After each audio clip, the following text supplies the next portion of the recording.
trying to talk about the economy to those of you who follow China a lot is can't do this in 20 minutes. I'm not going to talk and focus on the things you normally read about. I'm going to focus on things you don't read about. I've given talks in New York before about what those of you dealing with the capital are interested in, like debt levels and interest rates and scenarios and how fast they're going to grow, but I find that to be easier to access. What I want to do is give you a little sense of the key policy choices facing the leadership, why I've chosen these. This is an article I wrote for the Financial Times. I write monthly for the Financial Times. I write quarterly for the Wall Street Journal and quarterly for the Bloomberg. As Malcolm says, I tend to focus on things where I say the message is basically off, and some will show up here. And I think the thing to realize is China's becoming a normal economy. It's moving to more sustainable, slower growth, becoming more balanced in terms of its growth rates regionally. It's going to be less reliant on central interventions, and it's going to be driven more by market prices and capital flows moving in and out. But a normal economy is not necessarily all good. A normal economy generates more risks and vulnerabilities. The government has less control. It's going to be more vulnerable to global cycles. It's less able to rely upon state investments to drive growth. The debt to GDP ratio is already over 200%. It didn't come down over the last few years like it did during the Asian financial crisis.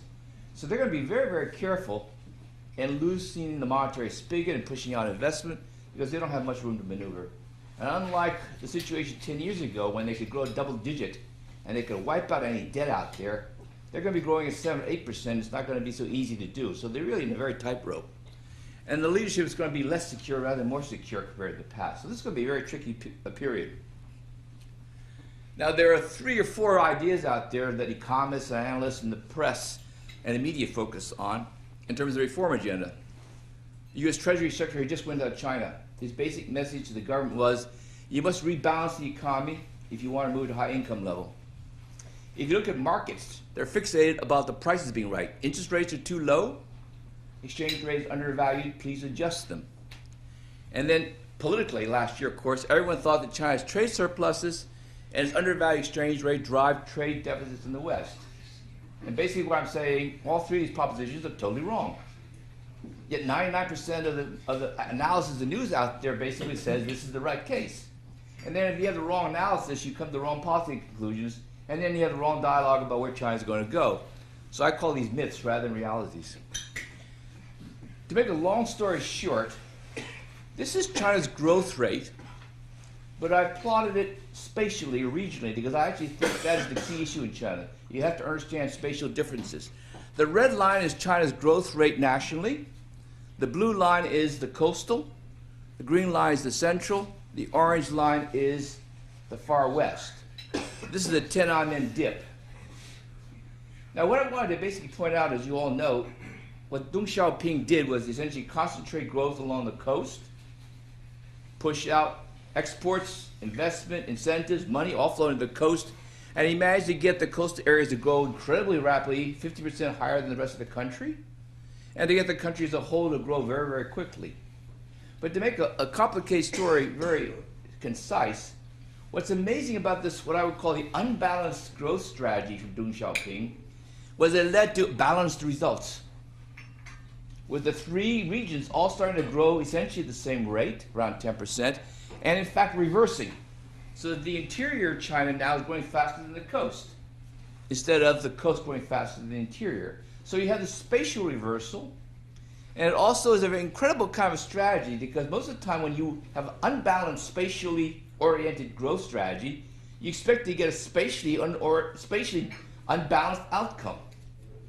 In the United States, we always talk about balance. You have to put more money in the areas that are not doing well. We never talk about putting more money where the areas are doing well. And Deng can get away with it because he doesn't have a democracy. So this is a very strange issue. It's going to actually change the dynamics of the domestic market in China in the future. One of them being is that the central portions of China are going to grow more rapidly than the coastal areas. And activity is starting to move inland. And you can see the coastal areas growing at maybe 3, 4, 5%. The central area is growing at maybe 8 or 9 or 10%, and the far west probably growing at 7 or 8%, and you're going to get an average growth of the country of 7 to 8%. Now this has implications for consumption, wages, domestic markets, location of activity, different from the past. And those of you who are interested in what's going on, you have to understand the spatial dimension.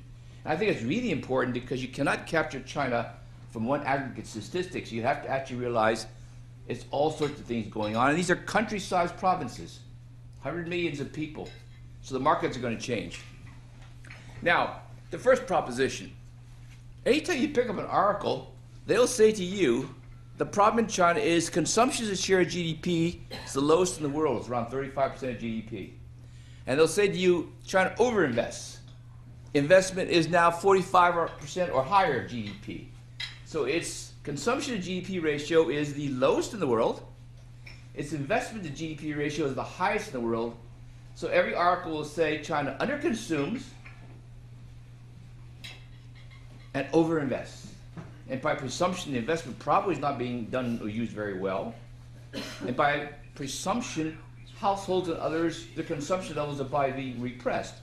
So everyone then says, China, you must have a more consumption-driven growth process. But those of you who are economists should realize there's no such thing as a consumption-driven growth process. You cannot grow by consuming more.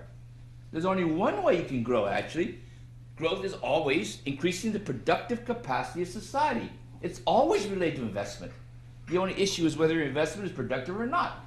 So when there's a general statement out there, and everybody says it, including the government leadership, we must have a more consumption-driven growth process, it's totally illogical. It doesn't exist in our economics textbooks. And truly, only consumption-driven growth process you have is the one in the United States, which doesn't lead to growth. So I would say there's something fundamentally wrong here. But then the question is, why do you have this declining consumption of the share of GDP? Is there really repression?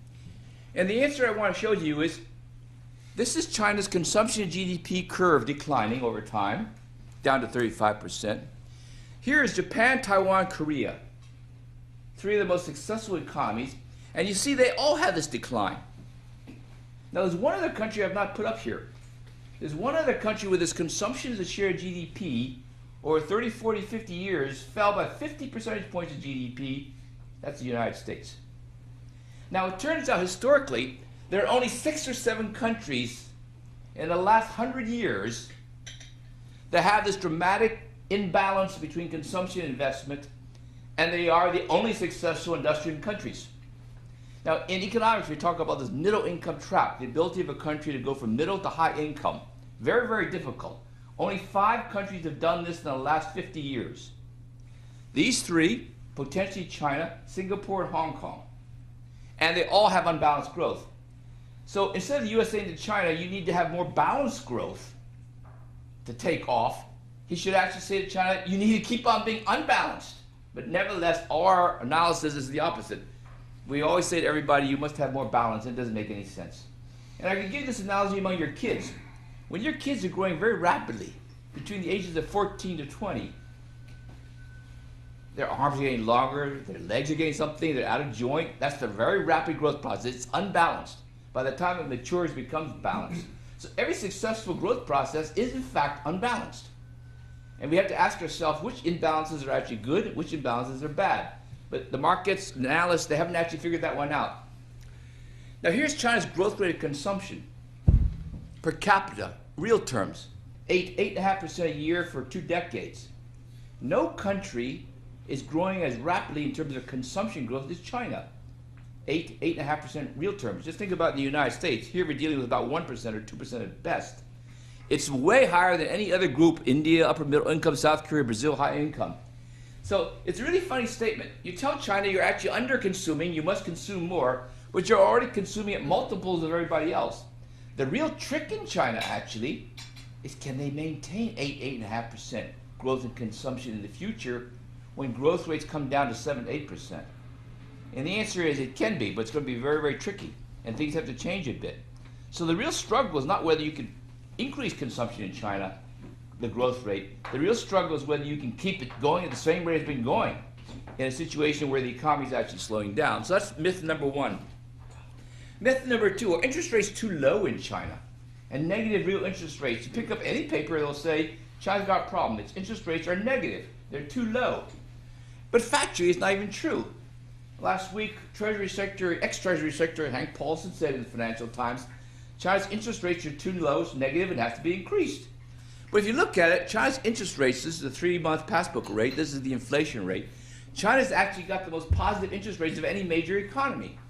So if you actually go out there and say, well, China, you must raise interest rates because they're too low, it doesn't make any sense. Now, I have my money both in the Bank of America here, I have my money in the Bank of China in China.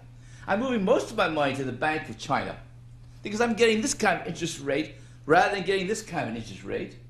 And I also know that the renminbi is going to get stronger rather than weaker. So why do I think interest rates are too low in China? It doesn't make any sense. Yet, but every analyst will say this. China, your interest rates are too low, they're negative, they must be increased. Factually, it's totally wrong. That's myth number 2. China's trade surpluses. The U.S. would like to say that China, your trade surpluses are driving U.S. trade deficits. And it's been very popular in the minds of most Americans. This is U.S. trade deficits, the blue line, over the last 15, 20 years. And what I wanted to show you was the U.S. trade deficit, the blue line, really gets big about 1997, 98. Gets really huge, then it's starting to come down. But that's the U.S. trade deficit problem. Now, if you look at the China trade surplus, the China's trade surplus is this dark blue line. It's almost non-existent, and then it starts to shoot up around 2004 or 5. And then the first thing you realize is, how could the China trade surplus be responsible for the U.S. trade deficit? It doesn't even show up until 7 or 8 years after the U.S. trade deficit becomes really large. So the U.S. trade deficit and the China trade surplus have actually nothing to do with each other. But yes, the analysis always talks about that way. Now, what are the 4 largest categories of U.S. exports to China? Number 1 is food grains, soybeans, pulses. Very familiar. How many of you know what the second largest category is? Hazard a guess. Second largest category of U.S. exports to China. Steel. Recycled waste. Cardboard. Scrap metal. Third category, Boeing aircraft. Fourth category, start getting the chips and stuff. Now, if you think about the exchange rate, the renminbi, it doesn't affect the agricultural stuff. It doesn't affect the recycled cardboard. It doesn't affect the Boeing aircraft. That's a U.S. Euro issue. When you get down to the chips, the Apple chips, the Dell chips, the Intel stuff, it goes out there, comes back. The exchange rate doesn't affect it. The renminbi exchange rate has very little effect on U.S.-China trade balances, yet so many people, including major Western analysts, say it does. Doesn't make any sense. Now, there's going to be a fundamental question. This is China's trade balances with categories of countries, U.S., EU, and then this is Japan, South Korea, Taiwan, other commodity exporters. Now, what this shows you, of course, is what's happened. There's a production sharing network out there. Parts and components go to China. They put it together. They ship it to the West, largely to the U.S., EU. So China has huge trade surpluses with these 2 groups, but it has huge trade deficits with these 2 groups. Now, the interesting thing here is you're going to see in the next few years when China becomes 0 in terms of its trade balance or even negative, it's still going to have a large trade surplus with the West because it's part of this structural relationship. And trying to look at it, which people are trying to look at as a bilateral balance, doesn't make any sense. And we're going to have to look at this much more in terms of production sharing network, multilateral implications. But these are 3 areas where people are saying you have to do this to focus on policy considerations. I'm basically saying it's all wrong. But nevertheless, that's 95% of the articles out there. Now, what I want to talk about is what I see as the 3 major issues that China needs to deal with. And I wrote this in a Financial Times article about 3 months ago. The role of the state, the role of banking fiscal systems, the pace and pattern urbanization. The latter is Premier Li Keqiang's pet initiative. And he's going to be developing a game plan. I was the advisor to the World Bank's China 2030 report. We're now doing a report on urbanization, which will come out in October. But this is what he thinks will solve China's problems over the coming 5 or 10 years. And so, very quick points. What do we mean about why these are important issues? And of course, the implementation of this is a very complex matter, so I'm just going to give you a snapshot. This is my model of China's economy. China's economy in the past, and it's still evolving, I describe it as a Chinese dining table.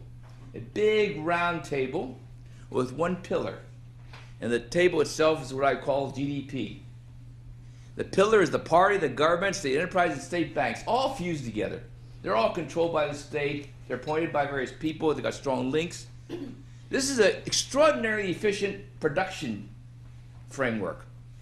Totally coordinated, all on the same theme. GDP gets huge because they don't have this problem of coordination or a debate about purposes. But just like any big table on one pedestal, when it gets too big, it falls over. So this is where they want to move to. They want to move to a four-legged table. You split up the party, the private sector, SOEs, banks. And a square table can go much further. Now this is the problem they're talking about, the role of the state. The role of the state in this kind of fused manner, where everybody is part of the state or influenced by the state, cannot continue. You have to break it up. But the vested interests which are preventing this from being broken up are really serious. China is really powerful and strong, and it's growing very, very rapidly, despite weak institutions, despite distorted prices, despite all sorts of government interferences, despite all sorts of wastes, because it has competition. And it has competition of a unique form. It's always been globalized and exporting, so Chinese producers always have to meet the market test of the world. So this is extraordinary and robust. You don't find this in Eastern Europe, you don't find this in India, you don't find this in Latin America. They have the market test competition of the world. China is also competitive because it has competitions across provinces. Each province is a country size, and they compete against each other. So the regional competition is what differentiates a China, for example, from an India. India does not have competition across its states.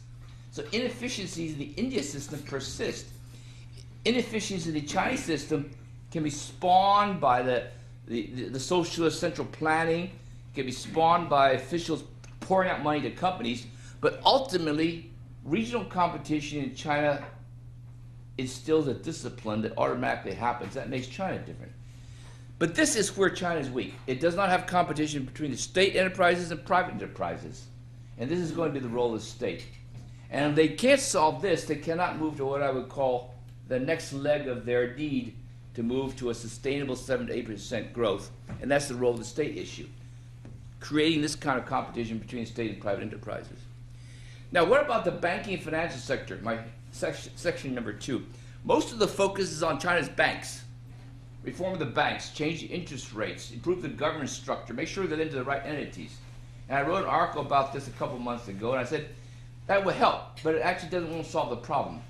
Because as long as these are state banks, this governance issues, these other price issues don't have a major impact. The major problem in China is the banks are too large. They play too much of a dominant role, much more than any other economy. In a revitalized, strengthened China system, the role of the banks must be curved back. The equity market's got to flourish. Other kinds of things have to come up. The bond market has to emerge. But the critical question is, how do you get this? And the answer is, it has nothing to do with banks.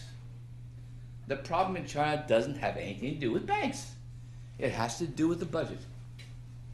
Now think about this. This is an economy, a socialist economy. It controls all the resources.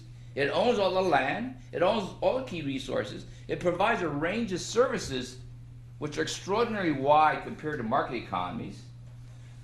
But its budget is extremely small this year, GDP, 26%. In the United States, we were debating about the fact that the U.S. revenue expenditure as a share of GDP in the U.S. is about 38, 39%. In Europe, it tends to be 44, 45%. We're debating about whether the government is too big, too large for a market economy. But here is a socialist economy, and its budget is only 26%. As a consequence, its expenditures on social things are incredibly small. Now, what does this tell us?